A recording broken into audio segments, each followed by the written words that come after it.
सबका जीवन समाप्त। शासन भी ऐसा ही है, इसको संभालना बहुत कठिन होता है। सब लोगों का योगदान मिलेगा तो राष्ट्र चलेगा और अवश्य ही धर्म का पालन भी होगा और हम अतीत की कथा को, अतीत की व्यथा को सुन भी सकेंगे, देख भी सकेंगे और महसूस भी कर सकेंगे। और उसको दूर करने के लिए हम अपने मन वचन काया से अवश्य ही पुरुषार्थ कर सकते हैं। देखो, जब कभी भी शपथ लिया जाता है तो वहाँ आप समझ में आएगा आपको, राष्ट्रपति को भी या विमान प्रधानमंत्री को भी यदि शपथ लेना ना हो तो दिलाते हैं और वह सुप्रीम कोर्ट के जज वगैरह आ जाते हैं और उनके मुख से शब्द निकलते हैं, उसी प्रकार उनका उच्चारण करना होता है।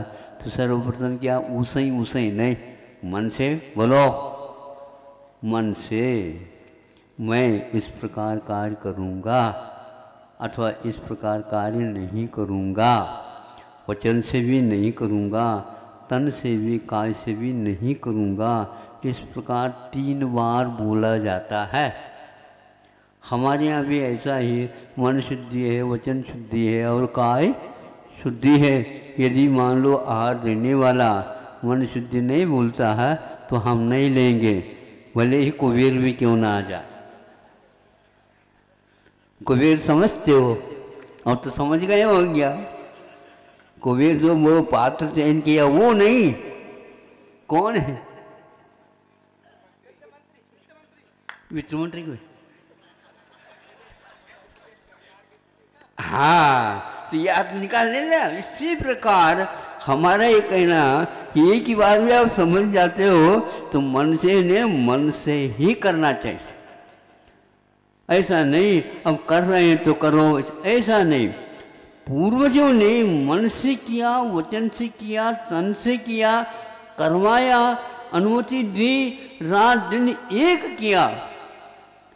बार बार सुनता हूँ रात को दिन को एक करना तो आज से किसी के द्वारा हुआ नहीं। रात तो रात है, दिन तो दिन है, दिन में तो दिन कर आता है, रात में तो रात आती है। तो रात को दिन को एक किसने किया? एक बार तो कम से कम बिना सोए बैठ जाओ। रात भी कहीं दिन होता है आजा, अथवा दिन को भी रात कैसे कर सकते? मतलब दिन और रात खाली जो व्यक्ति बैठता है उसको है दिमाग में आ जाता है। जब काम करने लग जाते हैं तो फिर ये दोनों ही गौण हो जाते हैं। तब कहीं जा कर के वह कार्य जिस मात्रा में करना होता है, जिस रूप में करना होता है, वह संपादित हो जाता है। पहले के लोग यदि इस आराम तलवी की ओर देखते तो इस प्रकार नहीं मिल सकता, स्वतंत्रता नहीं मिल सकती। उसमें बहुत ही योगदान उनका था। अब आपका कर्तव्य है कितना करना है, कितना नहीं करना। इसलिए इतिहास के पन्नों से पढ़ने से यह जो आप लोगों के सामने जेल में भी हथकरघा पहुंच गया तो जेलर तो है ही, लेकिन कैदियों ने भी जो संकल्प लिया वो अपने आप में बहुत बड़ा महत्वपूर्ण है। इतना ही नहीं, छत्तीसगढ़ के जो जगदलपुर है जिला है, वहाँ पर भी 4000 कैदियों ने ये संकल्प ले लिया है कि हम यही कार्य करेंगे बाद में भी, और अभी भी यही संकल्प लेते हैं क्योंकि इसके पास इतनी दम है। ऐसे यदि प्रत्येक प्रांत और प्रत्येक जिला और प्रत्येक तहसील ब्लॉक आदि सारे संकल्प कर लें तो कहीं गरीबी रही नहीं कि हम तो ये समझते हैं आपके मन की गरीबी के कारण ये सब कुछ हो रहा है।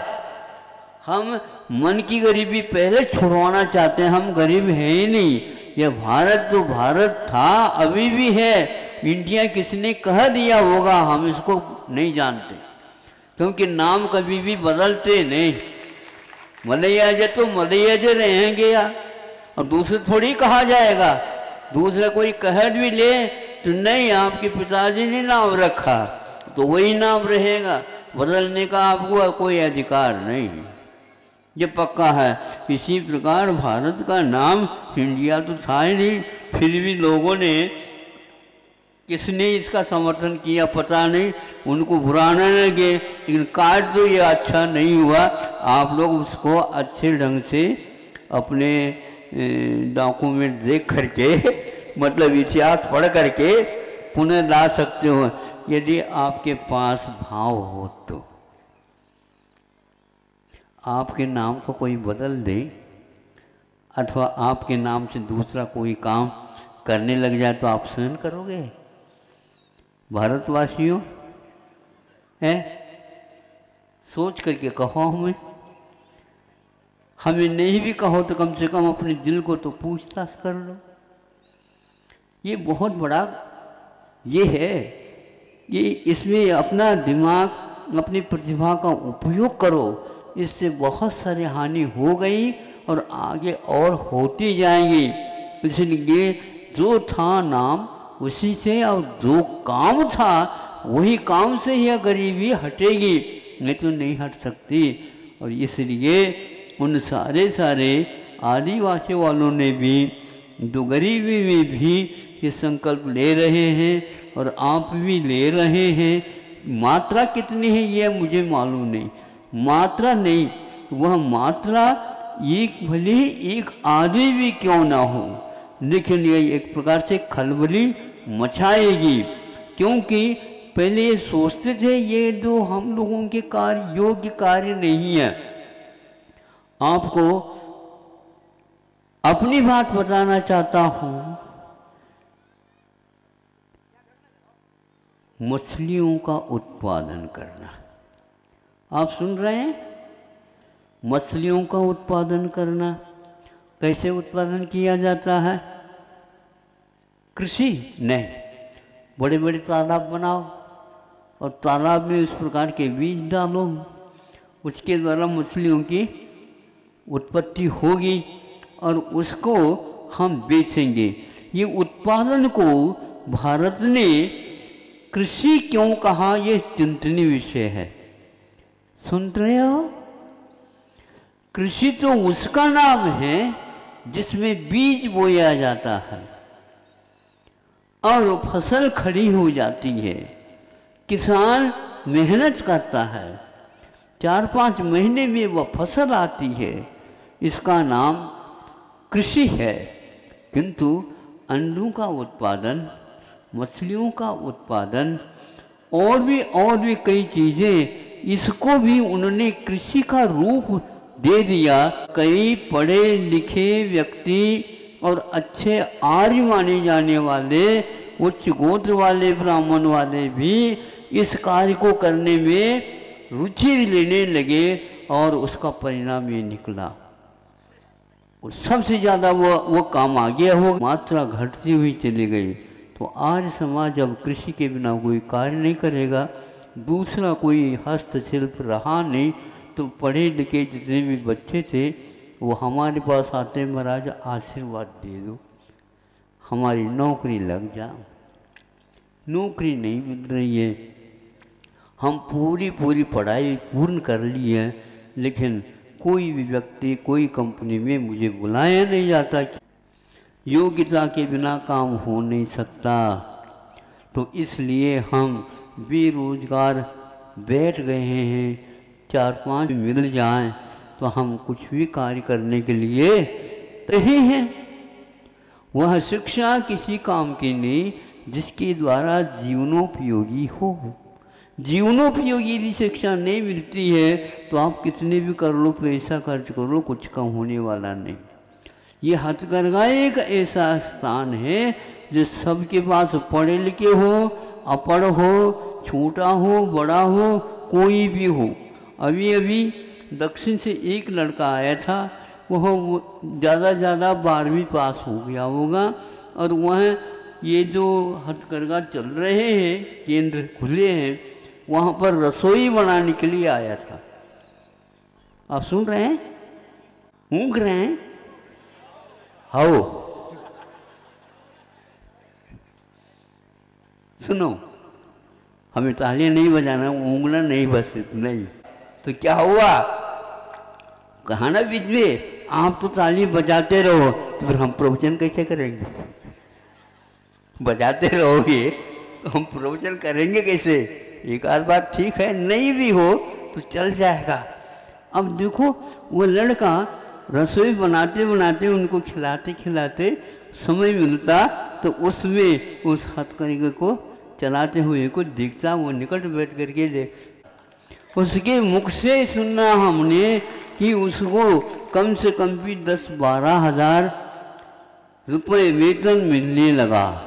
अब आप ही समझ लो, रसोईया जो हैं, अब वो धीरे धीरे वह कहता है मैं 15,000 तक इसको पहुंचाऊंगा, और ये संकल्प है। हाँ, 150 रुपये में आया था, 50-60 रुपये में भी आते हैं महाराज, क्या करें, धंधा तो मिले। अब यह विश्वास जागृत हो गया कि नहीं, हम एक दिन में 2,000 भी कमा सकते हैं। बुद्धि के द्वारा, प्रतिभा के द्वारा, अभ्यास के द्वारा, श्रम के द्वारा क्या नहीं होता। पहले के लोग ऐसे ही करते थे, दिन और रात एक करते थे। और दूसरा क्या करते थे, अरे भैया हमने पसीना बहाया है, मैं देखता हूँ जब पसीना बह गया तो उस पसीने में कितने लोग बह गए होंगे। हाँ, जब पसीना बहेगा तो पसीना में कई लोग बह गए होंगे। बिल्कुल ठीक कह रहे हैं। उसके बिना स्वास्थ्य ठीक नहीं हो सकता। बैठने से कभी पचता नहीं। बैठे बैठे यदि कोई पैर वगैरह हिलाते हैं तो उससे भी कुछ पच सकता है, लेकिन कुछ भी क्रिया नहीं करोगे तो वह सम्यक दर्शन भी आपका काम नहीं करेगा। उसमें ये लिखा है कि अंग रहित 8 अंग वाला सम्यक दर्शन होता है। यदि 8 अंग नहीं है तो 3 काल में वह सम्यक दर्शन काम नहीं कर सकता, बल्कि सम्यक दर्शन रहेगा ही नहीं। 8 अंग वाला, तो आप में भी 8 अंग हैं। प्रत्येक अंग का यदि आप श्रम करोगे निश्चित रूप से स्वस्थ रहोगे और उसके द्वारा आपका रास्ता प्रशस्त होगा। ये स्वामी समंतभद्र महाराज जी ने आप लोगों के लिए उपदेश किया है। हम भी सम्यक दर्शन का वर्णन करते हैं और एक साथ कहते हैं कि उसको सक्रिय बनाओ। यदि निष्क्रिय सम्यक दर्शन है तो अंग रहित है, नांगहीनम वलम छेतुम।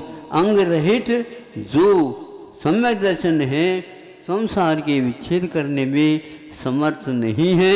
हाथ यदि नहीं चलाएंगे तो गड़बड़ होगा, और हाथ को यदि उठाएंगे नहीं तो वह रोटी टुकड़ा भी लेकर के नहीं आ पाएगा।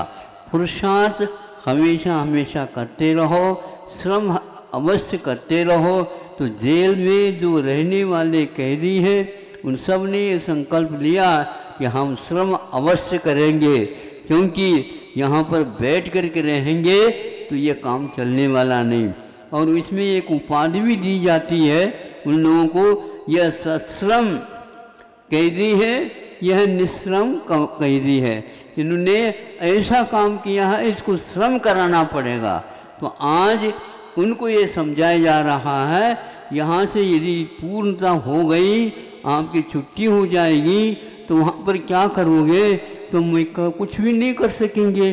अब घर वाले भी हमें मानेंगे, स्वीकारेंगे क्या नहीं स्वीकारेंगे क्या पता। तो इसलिए उन्हें ये सिखाया जा रहा है। उनको बहुत प्रसन्नता हुई कि कम से कम हमारा भविष्य अब निराधार नहीं रहेगा, अंधकार में हम नहीं रहेंगे, और हमारा भी अब कुछ उदय हो रहा है, हमारे भी दिन कुछ पलट रहे हैं। यह आप लोगों के विचार के कारण ऐसा उनके मन में भी आया है, दृढ़ संकल्पी हुए हैं, और उस संकल्प का ही परिणाम कमठ ने वासनाथ भगवान के ऊपर उपसर्ग किया। यह अज्ञान था। ज्ञान होने के उपरांत आपको जिस प्रकार सम्यक दर्शन उत्पन्न होता है या जनता को सामान्य को, उसी प्रकार कमठ को भी सम्यक दर्शन उत्पन्न हुआ था, ऐसा कहा गया है। इसलिए अपराध होने के उपरांत भी यदि वह अब आगे के लिए सुध लेता है, अवश्य ही अपने जीवन को सुंदर बना सकता है। समय आपका हो गया है। आज का दिन बहुत ही, ये एक प्रकार से राम नवमी का दिन है। महावीर जयंती बाद में आती है और हनुमान जयंती भी बाद में आती है, नहीं समझे। उसके बाद यह है, इस चैत्र में 3 जयंतियां हैं। आज राम नवमी है, राम जयंती है, राम का उत्पन्न होने का दिन है। और आज इस दिन के निमित्त को लेकर के एक प्रकार से बहुत ही अच्छा कदम शासन प्रशासन और सभी अपराधी निरपराधी सारे मिल कर के सब लोगों ने संकल्प किया है। तो हमने सोचा है इसमें तो बहुत ही अच्छा प्रवाह चल पड़ा है, इसका उपयोग हमें भी करना चाहिए। और उत्साहित किया तो कई लोगों ने इसमें निश्चिंत होकर के और निर्लोभ लोभ को छोड़ करके अपना वित्त का, अपना मन का, अपना तन का, अपने वचन का, जो कुछ भी उनके पास क्षमता है उसका उपयोग करके आगे इसको बढ़ाने के लिए कटिबद्ध हुए हैं। ये कटिबद्ध होने का कार्य ऐसा है, राम जैसे कटिबद्ध हुए थे तब कहीं जा कर के इसको बचा पाए थे और रावण को सही दिशा दे पाए थे। रावण के प्रति उनका कभी भी घृणा भाव नहीं था। उसी प्रकार आप लोगों को भी कोई कार्य गलत हो गया हो तो उसके प्रति भी घृणा न करते हुए पाप की यदि आलोचना होती, निंदा होती, ठीक है, लेकिन पापी की नहीं। पापी को पाप से बचाओ तो वही पुण्यात्मा बनने वाला है। ये सिद्धांत अहिंसा तत्व का मर्म है। इसको आप अपने जीवन में